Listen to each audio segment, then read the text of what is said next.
Hello बच्चों, let's say the given question. The question says two open organ pipes of length 60 centimeter and 90 centimeter resonates at 6th and 5th harmonic respectively. The difference of frequencies for the given mode is dash hertz. Velocity of sound in air is 333 meter per second. So for this question, जो key concept we need to understand is the concept of organ pipes.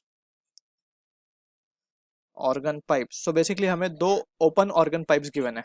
तो open organ pipe के लिए हम बात करेंगे यहाँ पे precisely, जिसके दोनों एंड ओपन है. ठीक है. सो लेट्स ट्राई टू, पहले हम जनरलाइज कर लेते हैं चीज़ों को. So let's suppose this is an open organ pipe. अब इसमें अगर हम मान लें इसकी लेंथ है हमारी एल, तो इसका फंडामेंटल फ्रीक्वेंसी हम किस तरीके से निकाल सकते हैं. तो इसका जो फंडामेंटल मोड ऑफ वाइब्रेशन है वो कुछ इस तरीके से हमें मिलता है. ठीक है ना. फंडामेंटल मोड, ये एक नोड है basically, this is anti node and this is also anti node. तो यहाँ पे लेंथ को अगर हम देखें, distance between node and anti node is lambda by 4. तो लैम्डा बाय 4 और lambda by 4 it will become lambda by 2. सो यहाँ से लैम्डा की वैल्यू 2l आ जाएगी. तो यहाँ से frequency will be v by lambda, that is v by 2l. So ये है हमारी फंडामेंटल फ्रीक्वेंसी. ठीक है. अब यहाँ पे we need to understand for an open organ pipe हमें जो ये फंडामेंटल फ्रीक्वेंसी है इसको हम फर्स्ट हार्मोनिक बोल सकते हैं. अगर हम बात करें तो इसमें सारे ही मोड्स ऑफ हार्मोनिक हमें मिलते हैं. अब सेकंड जो मोड मिलेगा वो मिलेगा 2v/12, थर्ड मिलेगा 3v/12 and so on so fourth. ठीक है. अब इसी को हम बोलते हैं सेकंड हार्मोनिक, या फिर इसको हम बोलेंगे फर्स्ट ओवरटोन. ठीक है. ये हो जाएगा थर्ड हार्मोनिक, या इसी को हम बोलेंगे सेकंड ओवरटोन. इस तरीके से this is the basic general point we need to discuss. अब यहाँ पे हमें क्वेश्चन में क्या बोला गया, दो अलग अलग ऑर्गन पाइप है, एक की लेंथ है 60 सेंटीमीटर, एक की है 90. एक रेजोनेट कर रहा है 6th एंड दूसरा कर रहा है 5th हार्मोनिक पे. ठीक है ना. तो सिंपली हम क्या लिख सकते हैं, फॉर फर्स्ट अगर हम फर्स्ट पाइप की बात कर लें जिसमें लेंथ है हमारी 60 सेंटीमीटर. ठीक है ना. तो L1 बोल देते हैं 60 सेंटीमीटर है. तो ये 6th हार्मोनिक पे रेजोनेट कर रहा है बेसिकली. 6th हार्मोनिक का मतलब ये है कि N6 will be equal to, right, N6 बोल या इसको N1 ही बोल देते हैं. It will be 6th harmonic का मतलब है 6v/12, राइट, 6v/12. अब ये वैल्यू अगर हम देखें ध्यान से तो L की वैल्यू हमें यहाँ पे 60 सेंटीमीटर गिवन है.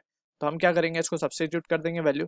तो we can write 6 into v upon L1 बोल देते हैं. लेट से पहले हम वैल्यू सब्स्टिट्यूट कर देते हैं.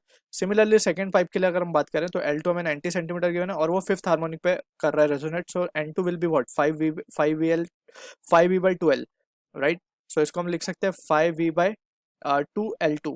ठीक है. अब दोनों में डिफरेंस पूछा गया हमें, तो डिफरेंस द फ्रीक्वेंसी, राइट. सो हम क्या लिख सकते हैं, सो वी कैन राइट, यहाँ पे हमें डिफरेंस लेना है just.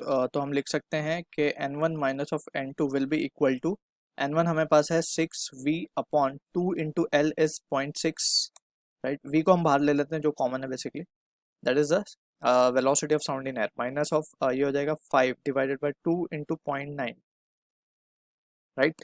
And this will be v से मल्टीप्लाई बाद में कर देंगे. तो यहाँ पे जब हम इसको सिंप्लीफाई करेंगे तो v की वैल्यू भी हम यहाँ पे लेट से रख देते हैं, इट इज 333 मीटर पर सेकेंड. सो यहाँ पे हम देख सकते हैं फर्स्ट पार्ट में जो आंसर आएगा वो आएगा हमारे पास 6 10/2 यानी कि 5 माइनस ऑफ ये वैल्यू आ जाएगी हमारे पास 9/10, यानी कि 50/18.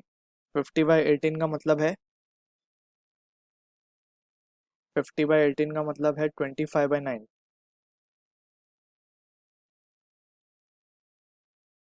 And into 333. इसको फर्दर सिंप्लीफाई करेंगे 45 विल बी 20/9 इंटू 333. तो ये आंसर एग्जैक्टली अगर हम देखें तो this answer comes out to be 333 divide by 9 अगर हम करते हैं तो this comes out to be 37 into 20 जब हम करेंगे तो it comes out to be 740 hertz. So this is the answer for the question we are getting. I hope you understood the solution. All the best.